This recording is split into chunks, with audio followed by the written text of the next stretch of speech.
fiidnimadii Diseembar 19 sanadkii 1970 Luz Taylor wuxuu ahaa cunug 17 jir Afrikaan Maraykan ah wuxuu ku ciyaaray barkada magaalada Tucson markuu dhamaystay ciyaartiisa wuxuu dhex maray hawo qabo oo la hotelka Piano Rudo hotelkan oo ku yaala magaalada Tucson ee gobolka Arizona ee dalka Maraykanka waxay kadib saqdi dhexe markii uu Luz fadhiyay dabqa saddexaad ee Mezzanine oo ka baxsan xafladda Christmaska ay soo qaban qaabsay shirkadda diyaaradaha Hughes inay ka baxay xafladda isagoo ku qaylinay gudaha dabka jiro hotelka ayaa si degdeg ah isku bedelay qayle iyo foodo dabdamiskii biliiskii ay goobta si dhaqso ah ku yimaadeen iyagoo martidii ka soo qayb gashay xafladda ay aad ugu dayeen inay ka baxsadaan dabkan sii kordhaya Luz ka muumid ahayn dadkii cararay dhowr markhaati ayaa sheegay in arkeen Luz oo qaaday martida dhaawac ah sidii saxaafadii waagaas sheegtay waxayna dadkii shilka ku dhintay gaareen 29 ruux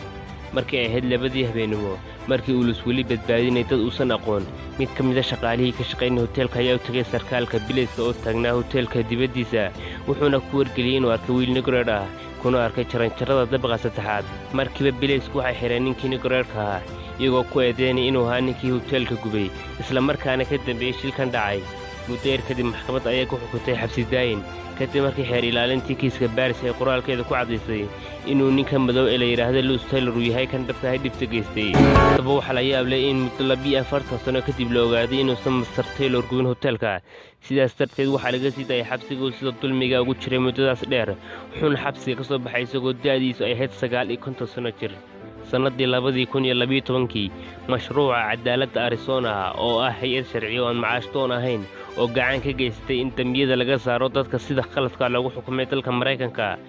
waxayna weydiistay maxkamadda in laga laabto xukunkii Luz lana siiyo maxkamad cusub iyagoo qayb ka ah dadaalkooda Luz qareenada cusub waxay isla meelmariyeen guddi ka kooban 5 dabibaare ee ugu sarreeya dalka Maraykanka si ay dib ugu eegaan dhammaan cadeymihii asalka ahaa iyagoo adeegsanay farsamooyinka casriga ah guddidii waxay soo gabagabeeyeen inaysan jirin wax cadeyna oo muujinay in dabka hotel Piano qabsiiyay Luz qareenka hadda aabihii County Barbara Lawal oo markii ugu horeysay la doortay sanadii 1996 wuxuu xil saarnaa waaxda dabdamiska magaalada Tucson ee loo soo gaabiyo TFD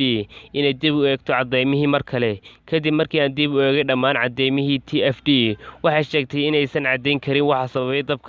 iyagoo qayb ka ah dadaalkooda ay ku doonayeen in lagu cadeeyo Luz mashruuca cadaaladda ayaa sidoo kale daafurtay qayb cusub oo aan weligood la arkin iyo qayb aad u cabsi badan oo ku saabsan dacwad oogista karyaqaanada cusub ee Luz ayaa meesha ka saaray baaristii dabka ee gobolka CY Homeless kadib markii uu dhaartay